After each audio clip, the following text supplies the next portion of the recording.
I'll tell you. Wacha nikwambie pale nikujulia. Uli pop up on my FYP page. Unaget? So when you popped up on my FYP page, niliona ukiongelelea story na was it Nephilism? Nephilims. Kwani unasikianga Kikuyu? Okay, wacha nikupatie background yangu kwanza. Mimi ni Msomi. Sawa? Nas Somali. Exactly. So every school I went to, I was the only Muslim Somali guy. Na ilikuwa shule wa Kikuyu mostly. For reals? So nilienda Gashie. Nikasomea bado Kiambu. And then nikaenda Nax kidogo nikamalizia Nyahururu. So Kikuyu all through. So hizi ma story nimekuwa tu nikisikia, even zile cultures tu ya Kikuyu, there's a way tu niko, even the inside jokes mnakuanga nao. Kuna venye tu miurada. Na ulikuwa unasikia Kikuyu? Kuna point by the time nimemaliza form 4 nakumbuka haungeza kunisengenya. For real? Unasikianga? Like okay, saizi I can piece up some words because of course nilienda nikajua my mother tongue and I didn't pay enough practice to this, so huko unajua mother tongue? Sikuwa najua mother tongue. So the moment nilimaliza shule, that's when nikaanza kuwa in touch with my community, because you have to remember nilipelekwa boarding class 4. How comes huko unajua mother tongue? Sasa one thing, our parents kwanza wako natufunza mother tongue one. Walikuwa wanasema insist on English when we were growing up. You remember, you know that family, of course. So the mother tongue wasn't there in the picture. So kwetu tulikuwa tunaongea English. So ulijifunza aje mother tongue? Si pole pole, as in the moment umetoka shule, you work in Isli, Somali wenzako, and then you start getting shy of the fact that haujui mother tongue, because wanakuuliza wewe haujui language yako. Mimi sijai kutana na Msomali ajui mother tongue. Now wengi. For reals? Yeah, now wengi. Okay, personally, mi usema anyone mwenye ame bring you up in Nairobi, you don't have a culture. Where your culture is, you're a Nairobian. It's as simple as that. Because mi nilianza sasa kupay attention to the details of the culture of my friends after form 4. Na nikaanza, by the way unakonga Mluya. Hii time yote tulikuwa tunashughulika. You get it? So, but it's good to get in touch with your culture. Ukweli. And again, the theme of hii podcast yangu, napenda na kuanga tu curious na humans na their culture, especially sasa vile una explain pole pole. There's a way uko na that Africanness in you, you're really proud of it. So when did you build this, will you build this nationalistic, because it's nationalistic, to your own tribe? When did you develop this trait? Unajua ni kitu huwa tu inakuja ikigrow pole pole. Nakumbuka unaona nikiwa form 3. Tuko sawa? Tuko sawa. Okay. So nikiwa form 3, unaona venye tulikuwa tunasikiza reggae. Sijui ka shule yenu mlikuwa mnasikiza reggae? Definitely. Si ndio? So like mimi nilikuwa nasikiza songs za Kikuyu, za like long time. Mamangu ananiuliza, mbona unasikizanga hizi songs? But I used to enjoy them. Although napenda reggae pia, but I would enjoy those songs a lot. So ni kitu ilikuja ikajibuild pole pole until nikaanza sasa kusomanga vitabu za history. Nikashindwa mbona sisi hatunanga history yetu, because it's there. Sikuwa najua ati nakuanga na culture for me. Mimi nilikuwa najua my language, but sikuwa nadhani nakuanga na culture, like the historical perspective of my culture. Sikuwa najua. So with time I started to do research. Nikajua haya, there's so much to study about my culture. So much. British Gulag. Si ndio? Umejam sana. Kuna hiyo chapter fulani inaitwa The Screening. Ilikuwa horrible. Si ndio? Ilikuwa horror for me kusoma hiyo kitu. There was a point, Mau fighter alikuwa tortured, maski imekatwa. One of his eyeballs ilikuwa imegojiwa out, imetoka nje. His scrotum, his balls zilikuwa zimekatwa. And in that final process alikata ku give up the oath. No, you can't, you couldn't. And you equated that courage to courage ya majenzi size of what they're doing. Tuchapia hapo. Unajua, I compare akina Gen na Maumau in the sense that watu first of all hawakuwa na leader. they were leaderless. The Mau Mau were leaderless. But there was also a courage that they had. Kuna courage walikuwa nayo, tuseme tu ilikuwa imetoka kwa Mungu. Juu unaona mtu ako willing kukufa, unamwaga damu yako for your country. Si kitu hizi, unajua tunaweza kuwa tunajipenda, si sote tuseme, hatutaenda kupigana, mimi sitaenda kukufa juu ya mtu. You get? So, like, it takes a lot of courage, Naz, kukufia country yako.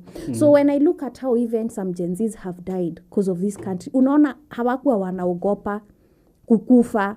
It's the same thing na Mau Mau. These guys, they weren't tribalistic. Naz, in fact, kulikuwa na Mau Mau who are Luos. There were Luya Mau Maus. There were Embu, Meru, Akamba, Masai. There was a Somali Mau Mau who used to give not even one. They were many because they used to provide financial help to the Mau Mau. Kuna moja hata alishikwa. I can't remember his name, but he even has a grandchild mwenye alikuwa anapeana hiyo story. It was an article in The Nation. So this was a whole movement by the whole country. Ni venye, yes, kulikuwa na some nations were many kuliko wengine, but it was a whole effort of the people of the country of Kenya. They didn't have leaders. Si ati walikuwa na leader moja. Ni Mungu alikuwa na direct. And also the courage. That is why I compare the Gen Zs with the Mau Mau. Yes. Because unajua the common enemy alikuwa mzungu. The common enemy alikuwa mzungu. And one thing nataka kusema is I don't agree with the fact that the common narrative watu wanasema ati Christianity came with wazungu. Haikukuja. I believe Christianity was ilikuwa already way before. But I don't Christianity ilikuwa before in Ethiopia. Sawa. Yes. Kuna where was that? There's a book called nilikuwa naisoma juzi. It's called The Bantu People. They were looking at the Akamba and the Kikuyus. So the pink people were comparing those two tribes na wanasema mbona wako na the same what are they called in saa kizungu inanisha, the same ceremonies as the people in the Bible. So rituals. Yes, the same rituals. For instance, kama ni sacrifice ya ngombe ama goats ni the same. Some like for instance, when you read about there's a Kamba saying that says the human being was created on the 6th day, while the bird was created on the 5th day. If you look at Genesis, same thing. And it's a Kamba saying. These anthropologists kept asking themselves, this saying, where did they get it from? So like the Akamba would say, the first man to be created came from the soil. So they're like, where are these people getting the narrative from? They tried to check if it was ililetwa na Waarabu. Because then that would mean that there was Islamic influence in Africa. So they realized Mwarabu alifika tu Costo. He was only interacting like with the Costarians na Akamba as middlemen. So how ilifika aje kwa Wakikuyu? So they started to see it is this belief system ilikuwa pre-Islamic kabla ya Mwarabu. So now they kept wondering about such things. So yeah, so unaweza kuta haikukuja na mzungu. Mzungu hata hakuwa na Mungu. Mungu like moja. He was not monotheism, hapana. Mzungu had different gods, but when he was coming to colonize Africa, he took the Jewish God. He borrowed the Jewish God and came. Yes. It's interesting, eh? Very, very. Alafu najua even back home kuna hii narrative, because nimesoma na Wakikuyu ile design ya rudi kule kwenu. So I've always been skeptical because it's the ignorant ones when wanasemanga hiyo. Anakuambia urudi kwenu. Yeah, of course, yeah. But unajua Wakikuyu wengi hawajuangi Africa, we've interacted as Africans, we've interacted since way back. Si tulikuwa tunaita Somali farafio. So si ati tumeanza recently. What does farafio mean? I think it's, unajua, the Greek people used to call Somalis barbaroi. Okay. But they used to say it as a bad name because it's barbaric. Oh, so it's like a racial slur. To the Greece it was. But there's also a word called Barbara in the Somali language. So now I don't know where the Kikuyus picked it from, but umeona hiyo farafio inaenda kufanana na hiyo. Because the B in Kikuyu is F. Farafoi. Hatunanga okay. B. Ni yakuanga F kama kife na nikangwa kibe. So now as we know, so Wakikuyu wa a long time, I don't know kama wali interact na Greece, but najua wali interact na wa Somali. We call Somalis farafio. Yes. That's interesting. Kuna vitu mingi pia unaongelelea kwa content yako. And to be honest, napenda the nature that ume-embrace. Umesema, this is my culture. Yeah. There is a guy called Dizo. I guess mtapatana naye to once this is over. He's on his way. Yeah. He came up with a narrative. Na akasema culture is dying. Na tutarudi huko. Do you think so? History keeps repeating itself. Hiyo ndo ubaya historia. Hii world inakuanga ni kama kasaiko. Mtu yeyote mwenye anasemanga ati hatutawahi rudi mahali, wacha nikwambie, huyo mtu hajasoma historia. Kingdoms keep shifting, everything keeps repeating itself. Inakaanga. So what do you mean? Hata kama haitarudi venye ilikuwa, you will still find us in the same pattern. History ujirudia. Yes. And do you think like the government inafaa could take a step in preserving the culture? In this sense, here's the thing. I've always been skeptical ama opposing the fact that white people wanapenda control Africans in one way or another. And one of the ways ni by us using their language. You see, language can be used to colonize people. It's the first thing they attack. It's a weapon. You understand? Because kuna hii course fulani tulikuwa tunasoma uni, it was like a prerequisite kufungua hizi courses. It was intercultural communication, something like that. So lecturer akasema, depending on the language you're thinking, it gives you different philosophies. You see? So for example, I don't know which language unatumia, lakini kufikiria. Mimi personally kuna time naweza tumia it doesn't I stick to one. Saa zingine ni Kiswahili, saa zingine ni English. Kuna time nilienda Garissa for a span of 6 months. Nikaanza hata kufikiria kwa kisomo, and trust me, the problem solving inakuanga different because unajua there are Somali philosophies, Kikuyu philosophies. So if you stick to your native thought, there's a way utajipanga vizuri. I personally think even in democracy, a government in a share, it was brought by the white people. That's why Africans are having a hard time to fit into that system. Very true. Because as a policy, as a way of life, I don't think Africans want a story in an election. Are you getting? Yeah, I totally agree. Like we should have, like, as Africans, tunalidiwa na mtu moja, story ya opposition party, story ya parliament. Toe nje hizo zote. You see, as we want, like, ule mtu tutamweka hapo as a leader. Akifail, tunamtoa, tunaweka mwingine. It's like these kingdoms zilikuwa zina exist, and I believe part of it ina exist even in Nigeria and hizi makabaka kingdom. Uganda. Uganda pia. How come ya Kenya pia imedissolve hivi ama because even Luyas had kings. Because also Waswahili walikuwa naruliwa. Mombasa was sultan. Yeah, so apparently Kenya ndo hao ma kings wametolewa kabisa. Okay, liko na swali. Wasomali walikuwa naruliwa na nini? What was the rulership? Ilikuwa kings ama elders? To be honest, sitaki kukudanganya, mimi mwachamila, so I'm trying to improve. Kulikuwa na time mlikuwa na kings? Kuna time I believe so. Everyone had kings. Because ukiangalia rulership ya kitambo, if you're just looking like 200 years ago, of course kulikuwa na kings. It's just that down to the culture, hata saizi ukienda Garissa. Garissa iko na king yake. For real? You get, kuna king like ule wameko hapo, nimesahau hiyo jina inaitwa, but it's not as the guy has influence. Actually, come to think about it, Garissa iko na king. Iko na king na si governor. Anaitwa nani?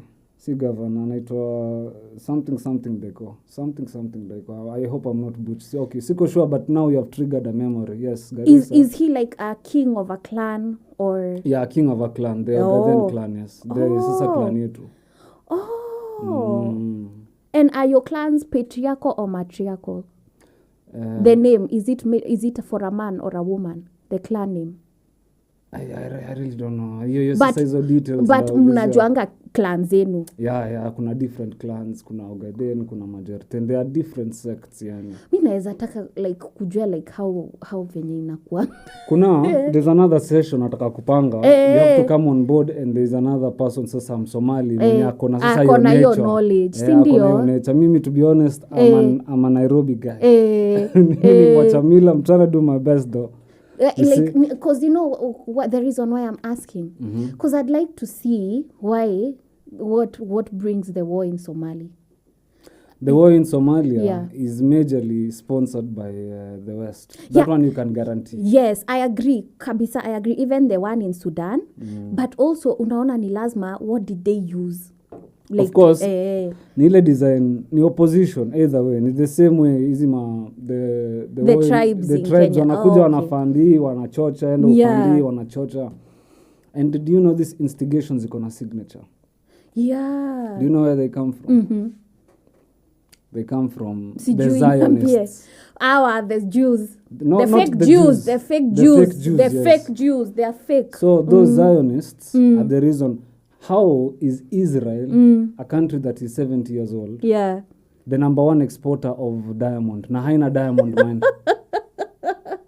Would you listen? Like it's, and okay, look, they are the number one exporter of diamonds. Yeah, they are the number one. They have the number one. Was it skin grafting clinic? Like skin. What's it called? Hizi grafts za skin wao ndo wako na mingi.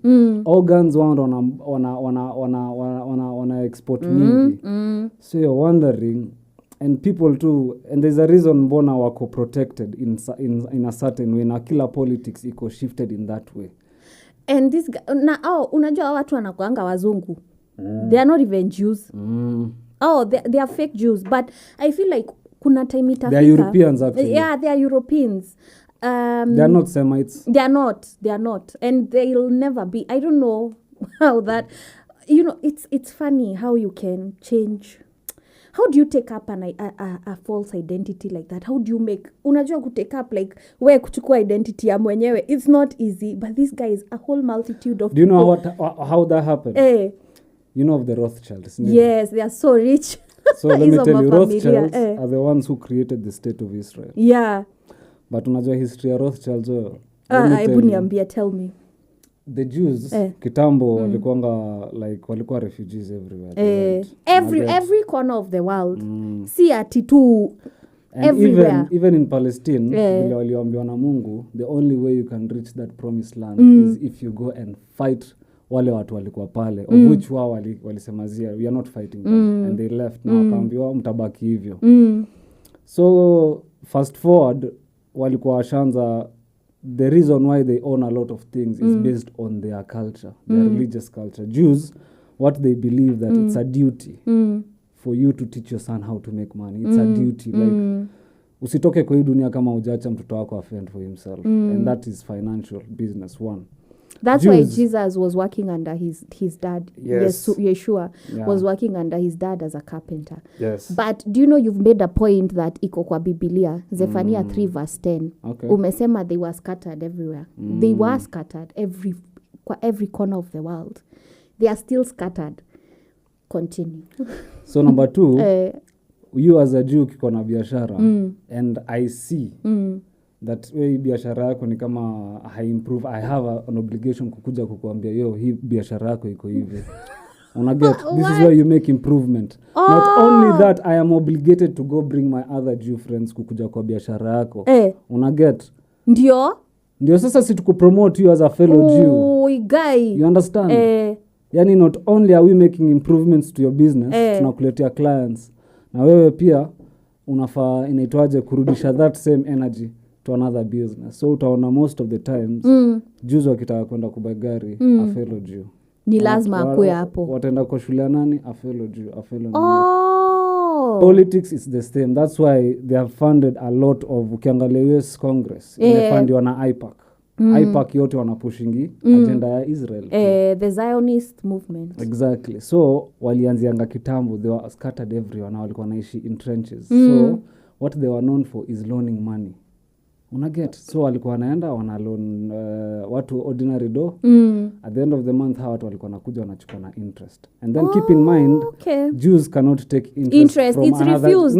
From another Jews. But kwako watachukua interest. But the law refuses kucharge high interest. Imekata.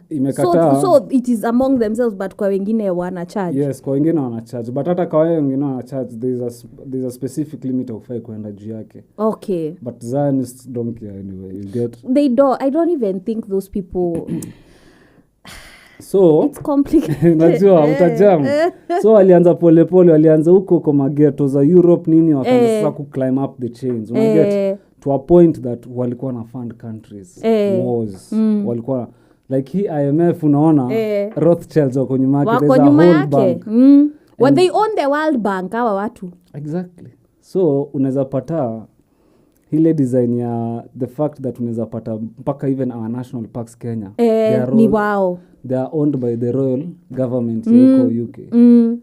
Now South Africa ni hawa mafake Jews wako huko sana. Now here's the thing. Mauma walitupatia mwa Kenya. And they told us, as sisi tukianza revolution, hatukuanza kwenda tukuwa kila mzungu. We started with who? The home guards and the loyalists. Kweli ama uongo? Ukweli. General Waruhi alipata huko na Kamado. Because and then the home guard mentality is something that you will see today. Look at corporate. Wanaonanga speaking English is a measure of intellect. Home guard mentality. What happens in these NGOs? Umekwa in top positions, unasifiwa na mzungu na kila kitu, unapatiwa these perks na do. You dress well, unafunzwa kuvaa vizuri. Tie, kuvaa vizuri ni kukua like in a tie. Do you know you can have dreadlocks but you style them well in a presentable way and you'll still be presentable. But that's not what you taught away. No. Shule unaambiwa dreadlocks mungiki, ni mbaya, ni mungiki, maumau, it's bad. They create that connotation. So ukiangalia hii story yote, my question is simple. Mbona tu tusianze na parliament? Why don't you guys speak Swahili? Simple as that. I know. Mbona mi hata huwa nashindwa. Ushaiona parliament ya South Africa? Kila mtu anaongeanga language yake, kuna kwa na translators. Everybody, you speak the language that you are comfortable in. For instance, kitu yenye inafanya ni sahau like some words na kizungu ni ati. Kizungu si language yangu ya kwanza. My first language is Gikuyu, tunaenda Kiswahili alafu Kizungu. So most of us we communicate in our third language. It's even hard to communicate sometimes, you lose the nini. So if parliament allowed us hata tunakuja, so long as you're decent, unakuja hata umevaa your cultural gowns, kukue na translations, uto mics huwa zina translate kwenye South Africa wameweza aje. Tunafaa kuanza, yes tunaanza huko.